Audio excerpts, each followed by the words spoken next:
So I told you guys, if anything big about the Switch came out, whether it be rumored or leaks or anything, I would keep you guys up to date. And about an hour ago, literally an hour ago, real time right now, a person posted on the Reddit forum for the Switch, and they're basically typing out a huge thing of text, basically spilling the beans on the entire lineup for the event coming up. So I'm not saying that this could be true. It's possible.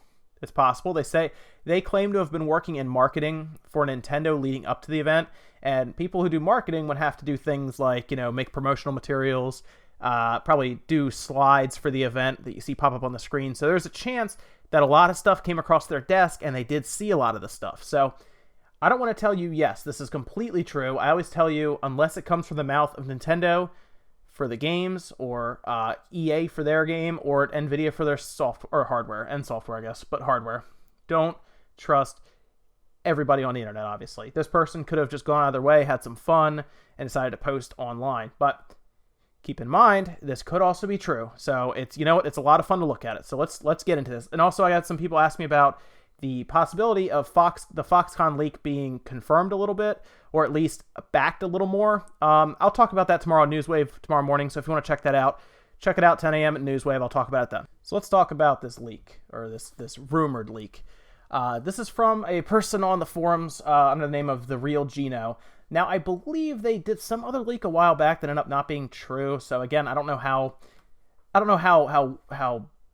I want to say confirmable this is. I don't know how believable it is too. Although this is a lot to type up. I mean, this had to have taken them forever to type this up. If they wanted to really waste their time on it and put this stuff out there just to waste people's time, they wasted their own time more than ours. I'm going to tell you that now, because obviously it's a lot easier to read something than type all of this out. And I will leave a link to this entire post in the description, and it'll give you guys time to look over it. I just wanted to kind of gloss over some of the big points, because some of this stuff is regurgitated information that we already believe to be true, things like GameCube support. One of the interesting notes is they do talk about the Nintendo OS, and the Nintendo OS, in their mind, is basically it looks very similar to a very clean, like, mobile interface, and it's going to have, of course, the rounded edges like Nintendo does, kind of make it a little sleeker and everything. But they said to kind of look at it like it's like a mobile phone one. And of course, the two mobile phone OSs we know of are like iOS, for example, and Android. Those are two big ones. So I would expect it to look similar to like an iOS maybe interface, where you have a lot of things in front of you to pick from and you scroll through. If we have a touch screen, you obviously pick what you want. But the interesting thing is, it looks like, if Nintendo is doing this correctly, they are going to have a host, and I mean a host, of third-party apps such as Netflix, Hulu, Twitch. I mean, the list goes on. Google Maps even. That's an odd one to list for that. But, I mean, technically it's a tablet interface you could take with you. But for Google Maps to load, you would need some sort of communication on the go. Unless you download the entire map, but then it would also need GPS to tell where you are. Maybe it's not for tracking. Maybe that's more for taking a look around you. Maybe you want to kind of look at, I don't know, a map of your downtown before you go out there from your house. Or maybe you download the map and you take it with you. But there's also stuff like HBO Now, Crunchyroll. I mean, the list goes on. And like Spotify, just the big things that we wouldn't think Nintendo would have on the docket for them. Even Grubhub, that's an odd one. The other part of the rumor is interesting, is they're going to have their own like esports thing called Nintendo Arena. And I looked at this, and you know what? It's a good idea, because esports is becoming very popular. It's becoming a lucrative business model almost for like the shows you see on TV. I mean, it's on TV at like 8, 9 o'clock at night sometimes. I'll turn the TV on, and there's like esports going on. They're playing Counter-Strike, League of Legends. It's interesting to see that on TV. And I think it's slowly been building momentum. And we saw that trailer. Nintendo shows people getting ready to play Splatoon, and they're practicing, they're drawing out plays. It does seem likely that Nintendo maybe has something in mind to help that along, to get people playing games like Smash Brothers, games like Pokemon, where you have heavy competition around the world. And if you have something, based on what this says, it says it's going to be something where you can play against each other, essentially get ranked, and then make your way up to like the world championships, essentially. And I like this idea here of speed running. Speedrunning has always been popular way back in the day. You'd have to send scores in, times, and you'd have to prove it. If they could have a way where it interfaces into your game, where you can run through a level of Mario, and it times you, and then it basically shows people your speed runs, whether it be like a ghost that you can try to beat the entire way through, that would be really cool. And if there's like a whole thing for speedrunning in particular that mixes with the competition aspect, I think that's a great idea too. It's also noted in this rumor that the event January 12th, of course, that everyone's looking forward to, January 12th, 13th, again, depending where you are in the world, is going to be huge and massive. I think we all pretty much saw this coming. They said it could be up to 60 minutes of time, and they're going to be cramming everything in there. You'll have third parties come out to show their games, talk about it, and then they'll also show, apparently, this is what they're saying, exit trailers of games to look forward to in the future. And that's good. That's good because that shows that there is more planning than just the right now. Wii U had some okay third-party support in the beginning, but it quickly trailed off after the first year or so.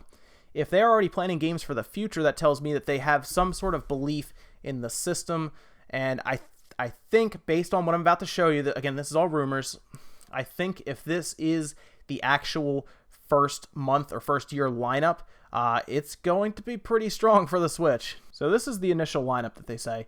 This is supposedly in March. I'm going to show you a list here, and we kind of look through it real quick. So we have Danganronpa V3 Killing Harmony, Dissidia versus Final Fantasy. That one kind of caught me off guard. I was not expecting that at all. Again, this is somebody rumored to be reporting from a marketing team from Nintendo. Earth Defense Force 5, that's great. Dragon Quest 10, Elder Scrolls Skyrim Remastered, FIFA Anywhere 18. I don't really know how that would be launching in March, but it definitely wouldn't be a FIFA 17 game launching in March. They always like to stay a year behind. That one kind of catches me off guard, though. I'm not really sure about FIFA Anywhere 18. I don't know. That one sounds a little out there. For Honor, Just Dance 2017, Mario RPG, Mass Effect Andromeda, which is a big one. If this is true, Mass Effect would put the Switch over big. Mobile Suit Gundam, Monster Hunter XX on the Switch. That one's a little hard for me to believe too. Then again, this could be a big surprise reveal in March, leading up to it. Maybe we get it a month before, or they showed us at this conference they're going to have in January. NBA 2K17, Overwatch, Resident Evil 7, South Park, Splatoon Refresh. Yep, I assume that is the version from the Wii U that's going to be not really remastered but rebuilt for the Switch. Steep, Super Mario Switcheroo. I don't really know what that is. I don't think is that the Super Mario game? Maybe the one they're showing. It's called Switcheroo. Tales of Berseria. That's great. That's a good JRPG. That's kind of surprising. Tekken 7, Ghost Recon Wildlands, another big one. Ultimate Marvel vs. Capcom 3, Azure Revolution, and Yooka-Laylee, which you already know Yooka-Laylee. Down from there, Wii U ports include Splatoon Refresh, Xenoblade Chronicles X, Pokken Tournament, Mario Kart Complete Circuits, Super Smash Bros. Now, this is the list that this person claims is showing up in March. That is a ridiculous lineup for March. I actually have a hard time believing this lineup because I think it is just too good to be true, to be honest. This is a list that we would have been happy to get in the first 3 or 4 months of this system, not the first month. Like, this is, and that's the other problem I have. This is the launch lineup. So this is going to show up, and the Switch will be in stores. All of a sudden, these 30-something games are going to also be on the shelves. That's not normal. Systems don't usually launch with this many games. So unless some of these are downloads, maybe the Wii U ports are downloads. I don't know. There's something here that's throwing me off. I have a hard time believing Mass Effect, Monster Hunter, Overwatch, Resident Evil 7, and Ghost Recon Wildlands is going to launch what is essentially 1 week, unless it's coming out earlier in March. Maybe it's out March 7th, and then you have 3 weeks to release these. If these start showing up in 1 week, like let's say the Switch comes out like March 20th or March 17th, somewhere in there, you're going to have 2 weeks to release these games. That seems a little far-fetched for me to see all of these people jamming these games in. However, the hype for the Switch will be very, very high on release day. So I could see these games selling. I have a hard time seeing these companies putting all these games out. Believe it or not, companies look at other companies and see when games are coming out so they can kind of try to stagger their release. So you don't have Call of Duty and Battlefield releasing in the same week, because as much as they want to compete with each other, they want to get the most money they can by releasing apart from each other, because sometimes people have to choose. I'm either getting Call of Duty this week or I'm getting Battlefield because my paycheck is only this much. Oh, another part I liked about the rumor, which is kind of funny after I read it, it kind of reminded me of a system.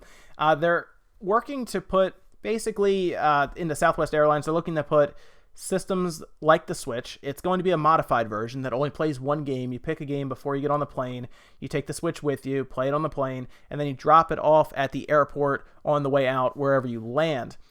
And it's really funny. It reminded me, some of you guys may remember this, it reminded me of the Sega Mega Jet.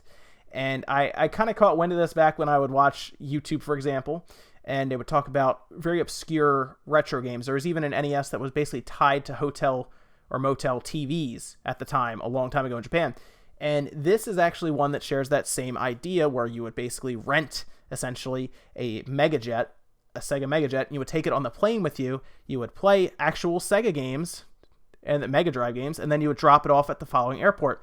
That, seriously, it feels like nostalgia thinking about that. That is a cool idea, to have you be able to rent a Switch, take it with you on the plane, and then you drop it off. I assume they'll have to take your credit card info, because if you don't come back with the Switch, they have to charge your card. But that's just a cool idea. Again, another way to get these into people's hands and have them play it, because if you like it while you're on the plane, there's a chance you might buy it when you get off the plane and get home. So great idea. Again, that's a rumor, but that is an awesome marketing idea. I would love to see Nintendo do that. If anything, like I said, somebody can try the Switch. I don't know what the charge would be, maybe $30 or $40, to be honest. It might be kind of pricey, but some people might do that just to try it, and it might make your 3 to 4 hour, plane ride a lot easier. But guys, there's a lot of stuff to go over in this leak, or this rumored leak. So do yourself a favor, check it out. It's a bit of a read. It's gonna take you a while, but go through it, see what you like in there, and post in the comments what you think. And if this is the launch lineup for the Switch, I'm gonna come out and say this now. If this is the launch lineup, you are not going to be able to find a Switch in stores for months, because they will sell out with this launch lineup.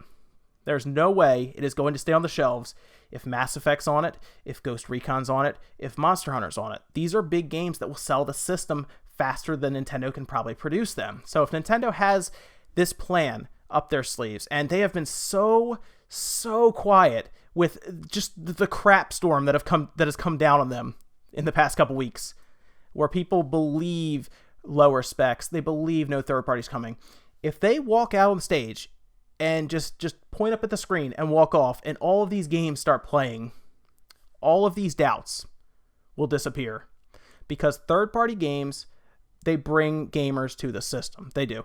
Mass Effect, Ghost Recon, if a Call of Duty comes out in November for this thing, all of a sudden, all the same games that are on the PS4 and the Xbox One are now on the system that can leave the house with you. That is a big advantage. It really is, because it gives you options. It's rumored, guys, it really is, but keep this in mind. If Nintendo has this up their sleeve, the Switch is going to be a hit, and you won't be able to find it. So as soon as you can pre-order it, and then just let's take a look at this conference. I'm very excited now. I want to see how true this leak is. I'm going to come back and look at this the next day. So let's keep an eye on it, and hopefully everything goes well. Guys, I will see you tomorrow morning at 10 a.m. for Newswave. Definitely check it out then. I'll see you next time.